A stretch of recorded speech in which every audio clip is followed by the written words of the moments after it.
आज से ठीक 1 साल पहले इसी जून के महीने में 2 जून 2023 को ओडिशा के बालासोर में भीषण रेल हादसा हुआ था। करीब 300 लोगों की मौत हुई थी, 900 से ज्यादा लोग गंभीर रूप से घायल और जख्मी हुए थे। आज पश्चिम बंगाल में कंचनजंगा एक्सप्रेस पर मालगाड़ी ने ठोकर मार दी। 15 से 20 लोगों की मृत होने की अभी तक खबर आ चुकी है। लेकिन सवाल यह है कि पिछले 1 साल में क्या बदला है? क्या किया गया पिछले 1 साल में कि रेल सुरक्षित हो? क्या किया गया कि यात्री को यह ना लगे कि वो गंतव्य तक पहुंचेगा या उसकी लाश या अर्थी गंतव्य तक पहुंचेगी? असल में तो असलियत यह है कि 2014 से अभी तक क्या किया गया। 2014 से 2023 तक सरकारी आंकड़े, क्योंकि असल आंकड़े इससे बहुत ज्यादा है, लेकिन मैं सरकारी आंकड़ों का हवाला देते हुए पूछ रही हूं। 2014 से 2023 तक, मार्च 31, 2023 तक इस देश में 1117 ऐसे रेल हादसे हुए जिसमें जान और माल का नुकसान हुआ। मतलब हर महीने 11 हादसे, मतलब हर तीसरे दिन पर लगभग एक हादसा हो रहा था। बड़े बड़े हादसे देखे इस देश ने। गोरखधाम एक्सप्रेस का हादसा देखा, इंदौर पटना एक्सप्रेस का हादसा देखा, पुरी उत्कल एक्सप्रेस का हादसा देखा, कैफियत एक्सप्रेस का हादसा देखा। हजारों लोग मौत के घाट उतर गए। तो सवाल यह है कि रेलवे को सुरक्षित करने के लिए क्या किया गया और इसकी जिम्मेदारी किसकी है, जवाबदेही किसकी है? किससे यह देश पूछे कि आज रेलवे सुरक्षित क्यों नहीं है? आज पटरियों पर दंदनाती जिन गाड़ियों पर हमें विश्वास था कि वो हमें एक स्थान से दूसरे स्थान सुरक्षित पहुंचा देंगी, वो क्यों नहीं हो पा रहा है? बड़ी बड़ी बातें करी अश्विनी वैष्णव ने। कवच प्रणाली आ रही है, एक ट्रैक पर 2 ट्रेनें चल रही होंगी तो पीछे वाली ट्रेन पर ब्रेक लग जाएगा, इत्यादि इत्यादि। कहां है वो ब्रेक? क्यों नहीं लगा एक दूसरी ट्रेन पर? क्यों कंचनजंगा में जाकर ट्रेन भिड़ गई? ये किस तरह के झुंझुने इस देश को दिए गए हैं?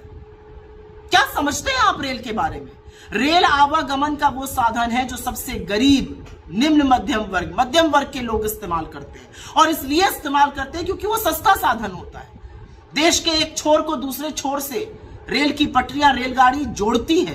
विश्वास है लोगों को कि रेल में बैठकर हम कहीं पहुंच जाएंगे। लेकिन आप तो जमीनी हकीकत से इतने कटे हुए हैं कि आपको पता ही नहीं है रेल की भूमिका। अपनी स्वेच्छा से लोग गाजर मूली की तरह तपती गर्मी में बैठकर रेल में चल रहे हैं। टॉयलेट में बैठने को रेल में लोग मजबूर हैं। क्या किया है आपने रेलवे के साथ? किराया महंगा कर दिया, प्लेटफॉर्म के टिकट में महंगा करके आग लगा दी, आपने पैसेंजर ट्रेनें कम कर दी, ट्रेन घंटों घंटों लेट चल रही। ये सब एक बात है। कंसेशन खत्म कर दिए, ये सब एक बात है। दूसरी बात है, रेल की सुरक्षा के साथ खिलवाड़ किया गया। रेल की सुरक्षा के साथ वो खिलवाड़ किया गया कि कोई सबक ही नहीं सीखते आप। 300 लोगों की मौत हो जाती है, आपको कोई फर्क ही नहीं पड़ता है, क्योंकि आप रील बनाने में ज्यादा व्यस्त हैं। अश्विनी वैष्णव जी को रील बनाने का बड़ा शौक है। रेल मंत्री से ज्यादा वो रील मंत्री होने चाहिए भारत सरकार में। 2 टेसू बहाकर रील मत बनाइएगा अब, जैसे बालासोर के वक्त बनाई थी। इसलिए मत बनाइएगा क्योंकि ये देश खून के आंसू रो रहा है अपने लोगों को खोने के बाद। आप पहुंचे हैं पश्चिम बंगाल की उस जगह पर जहां पर रेल हादसा हुआ है। चाहते तो गाड़ी से भी जा सकते थे, लेकिन वीडियो का आपको शौक है, आप बाइक पर बैठ के पहुंचे हैं, जूम जूम करते हुए। बड़ी अच्छी बात है। कैसे लाइएगा उन लोगों को वापस जो इस भरोसे से बैठे थे कि हम अपने गंतव्य पहुंच जाएंगे, लेकिन स्वर्ग से धार गए। प्रधानमंत्री को तो डोमेस्टिक मामलों पे ना बोलने का मन है, ना उनके पास फुर्सत है, वो पता नहीं कहां मशगूल है। आप तो बोलिए, जवाबदेही किसकी है भारतीय रेल के लिए? भारत में ऐसे मंत्री हुए हैं जिन्होंने नैतिक जिम्मेदारी रहते हुए अपने पद छोड़े हैं। उसमें तमाम रेल मंत्री भी शामिल हैं। ऐसे तमाम लोग हैं, लाल बहादुर शास्त्री जी, नीतीश कुमार जी, जॉर्ज फर्नांडिस, मधु दंडवते, माधवराव सिंधिया, ममता बनर्जी, तमाम ऐसे लोग हैं जिन्होंने अपना पद छोड़ दिया। लेकिन आप तो कुर्सी से ऐसे चिपके कि देश त्राहिमाम कर रहा है, रेल में बैठा हुआ यात्री आशंकित है, आप रील बनाने में ही व्यस्त हैं। अरे आप बुलेट ट्रेन लाइए, आप 50 और वंदे भारत ले आइए, लेकिन जो नॉर्मल ट्रेनें हैं जिस पर पैसेंजर बैठकर देश के एक छोर से दूसरे छोर जा रहा है, उसको तो सुरक्षित करिए। उसकी सुरक्षा का क्या इंतजाम है?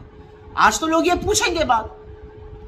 असलियत यह है कि एक के बाद एक मंत्री इतने चरण चुंबन में व्यस्त रहता है कि उसको ना तो अपने डिपार्टमेंट की फिक्र है और ना इस देश के प्रति वो जवाबदेह है।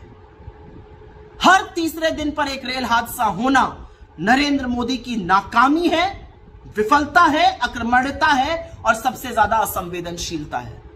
अगर रील बनाने से फुर्सत मिल जाए ना अश्विनी वैष्णव जी, तो थोड़ी रेल के बारे में चिंता कीजिए।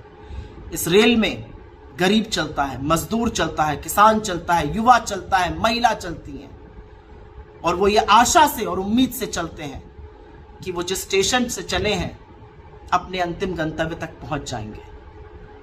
लेकिन अफसोस इस बात का है कि आपके चलते वो हो नहीं पा रहा है।